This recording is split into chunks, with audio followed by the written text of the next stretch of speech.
집주인 일가를 모두 찔러 살해합니다.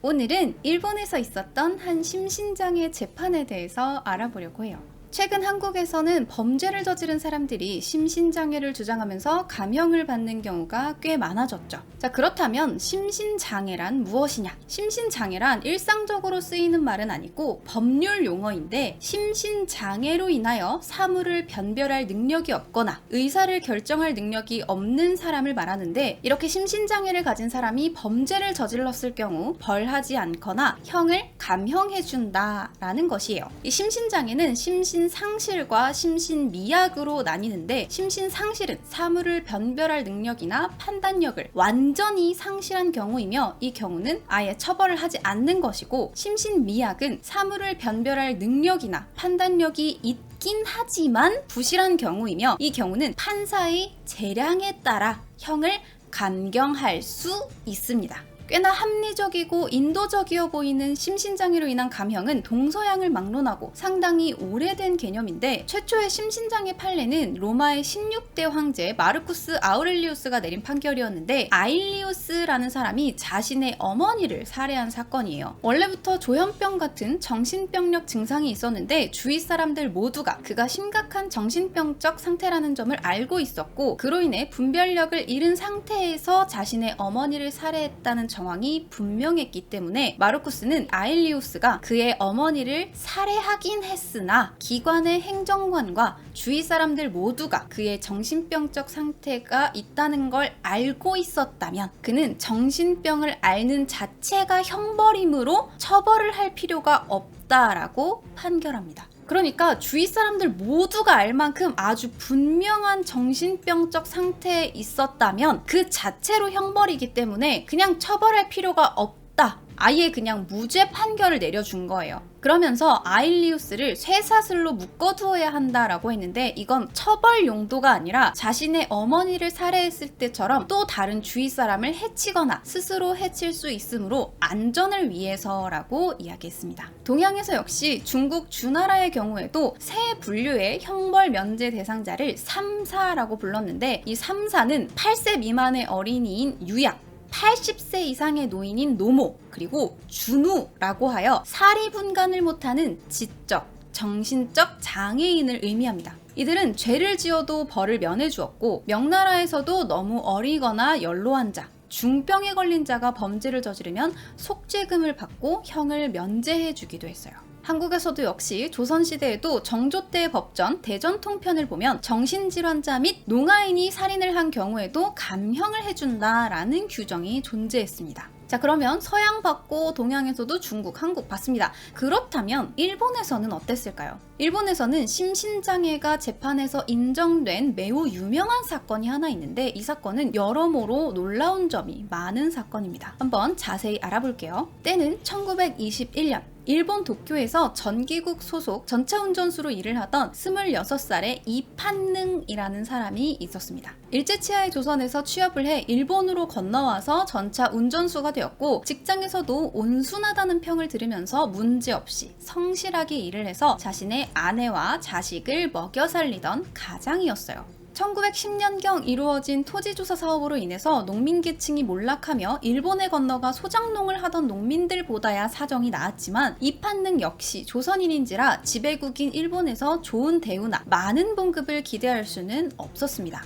이 당시 전차 운전수라는 직업이 젊은이들한테 인기는 많았지만 인기에 비해서 월급이 아주 많은 직장은 아니었거든요. 도쿄는 아니지만 경성에서 일하던 전차 운전수의 경우 초급으로 하루 1원 50전 정도를 벌었다고 합니다. 하루에 1원 50전을 벌었다라고 하면 감이 잘 안 오죠. 그래서 당시 경성 전차 승무원이었던 사람의 기록을 한번 찾아봤어요. 이 사람은 매달 30에서 35원을 벌었는데, 이 돈으로 집세 내고 밀린 돈에 이자를 내고 쌀과 나무를 사고 신혼 보증금을 내고 부모의 반찬값을 내고 자식의 수업료 등을 내고 나면 다시 빚을 얻어야 생활이 가능할 정도였다라고 합니다. 지금으로 따지면 한 달에 한 150만 원 정도 벌어서 부모도 봉양하고 자식도 키우고 교육도 시켜야 되는 거였어요.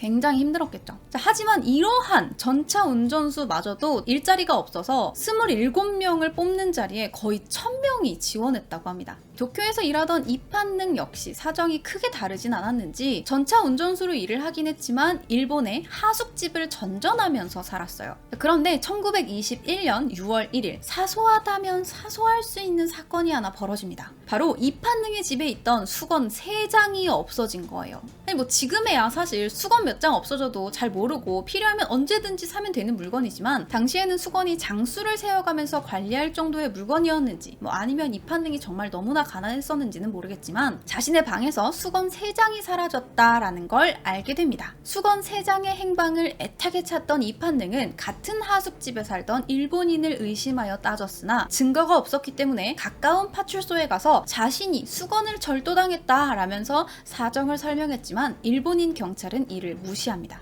수건도 잃어버리고 파출소에서도 무시당한 이판능은 터덜터덜 자신의 하숙집으로 돌아왔죠. 그런데 하숙집에 돌아왔더니 이게 웬걸? 사정을 들은 하숙집 주인이 일본인과 다투고 파출소까지 다녀왔다면서 화를 냈고 말다툼이 벌어집니다. 이때다 싶었는지 이판능은 하숙집에서 수건이 없어졌다 라면서 집주인에게 항의했지만 오히려 집주인 부부는 두 사람이 합세해서 이판능을 폭행하기에 이릅니다. 그러자 분노한 이판능은 다시 파출소로 달려가서 집주인 부부를 폭행죄로 고발하려고 했지만 이번에도 일본인 경찰은 이를 처리해주지 않았고 이판능이 조선인이라며 모욕하고 쫓아냅니다. 결국 이판능은 수건 3장도 잃어버리고 파출소에서는 무시당하고 집주인 부부에게는 폭행당하고 경찰에까지 가서 모욕을 당하고 집으로 돌아오게 된 거죠. 너무 억울하겠죠. 이판능은 집에 돌아와서 잠을 자려고 누웠는데 아무리 생각해도 화가 나는 거예요. 결국 분노를 억누르지 못하고 부엌으로 달려가서 식칼을 꺼내들고 주인집 침실에 침입해서 집주인 일가를 모두 찔러 살해합니다. 하지만 그래도 화가 가라앉지 않았는지 이판능은 극도의 흥분 상태에서 집을 뛰쳐나가 밤길에 보이는 모든 사람들을 닥치는 대로 찔러 죽였고 채 1시간도 되지 않는 짧은 시간에 17명의 사상자를 낸 뒤 경찰에 체포됩니다. 체포된 이판능은 자신의 범행 동기를 수건 3개를 훔쳐간 것 같아서 돌려달라고 했더니 도리어 저를 구타하고 그 척까지 저를 때렸습니다. 이 일을 경찰에 신고했는데 제가 조선인이라고 해서 돌아보지도 않았습니다. 이와 같이 불공평한 경찰에 고소를 한다고 해도 쓸데없는 일이 될 것 같아서 드디어 죽일 마음을 먹었습니다. 라고 밝힙니다. 일본에서는 짧은 시간 17명의 사상자를 낸 연속살인에 경악했고 곧 재판이 열리게 됩니다. 이 살해당한 17명에는 소수의 조선인이 포함되어 있었지만 대부분이 일본인이었고 식민지인 조선에서 온 조선인이 지배국인 일본에서 일본인을 살해한 사건이었기 때문에 사람들은 이판능이 당연히 사형이나 그에 준하는 중형을 선고받을 것이라고 생각했고 이판능도 크게 다르게 생각하지 않았는지 공판에서 나는 일본인에 대한 반감으로 16사람이나 살상하였으므로 지금에 와서는 진심으로 후회합니다. 사형을 면치 못할 것은 이미 짐작하나 다만 걱정되는 것은 처자의 일입니다. 라고 말을 했습니다. 자, 그런데 의외로 재판이 공정하게 진행되었는데 여기에는 몇 가지 이유가 있어요. 우선 이 당시 일본에서는 다이쇼 데모크라시 붐이 일던 시기예요. 다이쇼 데모크라시는 1910년에서 1920년 사이 일본에서 두드러진 민주주의, 자유주의 경향인데 군비 확장 반대 운동이랑 입헌군주 옹호 운동인 포헌 운동 등을 펼치면서 제국주의가 약해지고 민주화가 조금씩 진전되었으며 중산층들을 중심으로 한 시민 조직도 나타나서 민본주의와 평화를 주장하고 한국과 중국의 민족주의를 존중하자라는 주장들이 대두되고 있었습니다. 게다가 이 시기 1921년이잖아요. 조선에서는 3.1운동이라는 엄청난 일이 일어난 지 2년밖에 되지 않았고 이후 일제가 통치 원칙을 무단 통치에서 문화 통치로 바꾸던 시기였기 때문에 이판능이 아주 운 좋게 정당한 재판을 받을 수 있었던 거죠. 일본인 변호사는 범행 당시 이판능의 정신 상태가 정상이 아니었으므로 무죄로 봐야 한다라는 주장을 펼치면서 정신감정을 신청했고 재판부는 이를 받아들여서 당시 제국대학 의과교수였던 미야케 쿄우이치 박사한테 정신감정을 의뢰하게 됩니다. 그래서 정신감정 결과가 나올 때까지 재판은 4개월이 미뤄졌고 그 결과 전문가가 하숙집 주인을 살해할 때까지는 의식이 있었지만 길거리로 나가서 추가 살인을 저지를 때 때에는 의식을 잃고 몽롱한 상태였다 라는 보고서를 제출합니다. 자, 그런데 여기에 검사가 이의를 제기해요. 이판능이 범죄를 저지르면서 조선 사람들을 어리석다고 하지 마라 등의 발언을 한 것으로 보아 정신을 완전히 잃은 사람의 행동이 아니다 라면서 다시 한번 재판부에 정신 재감정을 요청했고 이 역시 받아들여집니다. 이번에는 도쿄 제국대학의 의사 3명에게 정신감정이 의뢰되었고 이들은 모두 의식이 흐려지고 정신이 어두워진 뒤에 그만 실성한 것이다. 정신이 아주 흐려진 뒤에 한 일이나 시비와 선악의 구별은 알았을 것이다.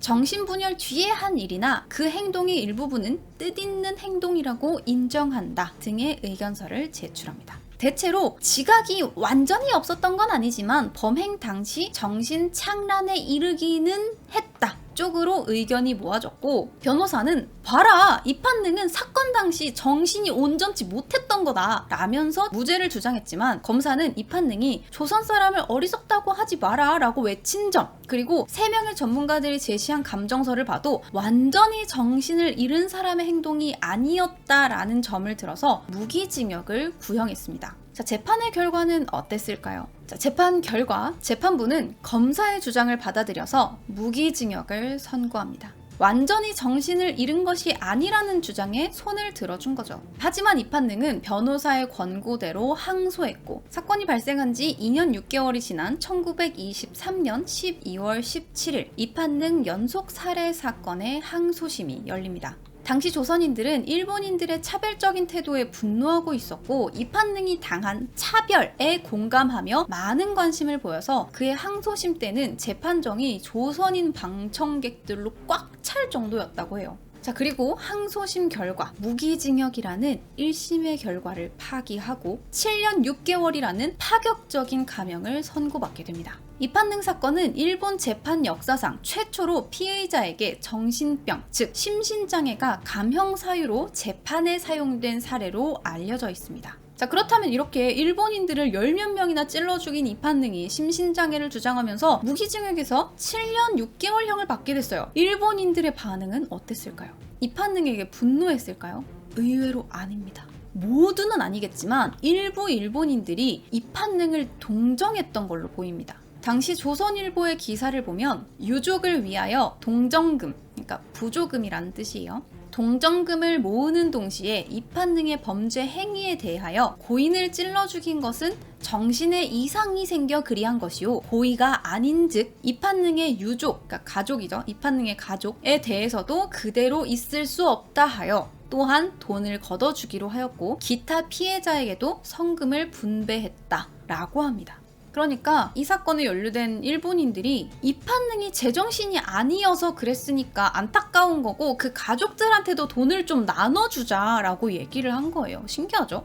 자, 이렇게만 보면 일본이 조선인에게도 일본인과 다름없이 공정하게 재판을 진행했고 꽤나 괜찮은 판결을 내린 걸로 보이지만 사실 이 사건의 원인은 일본인들이 조선인들을 차별했다라는 부분이에요. 수건 절도 사건의 진위는 알 수 없으나 이판능은 조선인이라는 이유로 파출소에서 모욕당하고 쫓겨났고 이에 앙심을 품어서 사건을 저지른 거죠. 하지만 일본의 제국주의에 대한 이미지가 국내외로 이미 안 좋아지고 있었고 3.1운동까지 벌어진 시점에서 사건의 원인이 직접적으로 차별 때문이다 라고 인정하면 조선인들의 집단적 저항이 일어날 여지가 생기게 되는 거죠. 그렇기 때문에 이판능의 범행은 제국주의의 구조적 문제나 식민지의 차별이 아니라 개인의 심신장애로 인한 일탈로 축소시켰을 것이다 라고 보는 시각도 존재합니다. 하지만 이후 일본에서 이판능 사건은 널리 알려져서 이 판결 결과와 상관없이 조선인들은 잔인하다라는 이미지를 강화시켰고 조선인이 도쿄에서 친일파 민원식을 살해하는 사건이 벌어지면서 조선인들은 잔인하고 사회규범을 무너뜨린다라는 편견을 갖게 됩니다.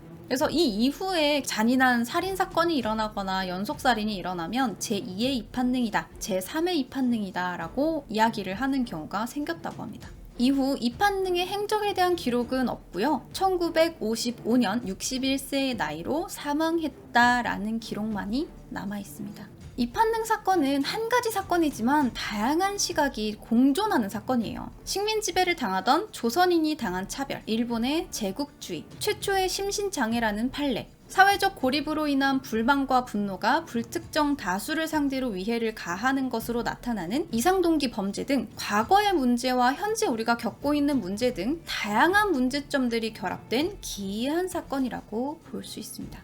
이 판등의 판결 결과에 대한 여러분들의 생각은 어떤가요? 자, 오늘 이야기는 여기까지.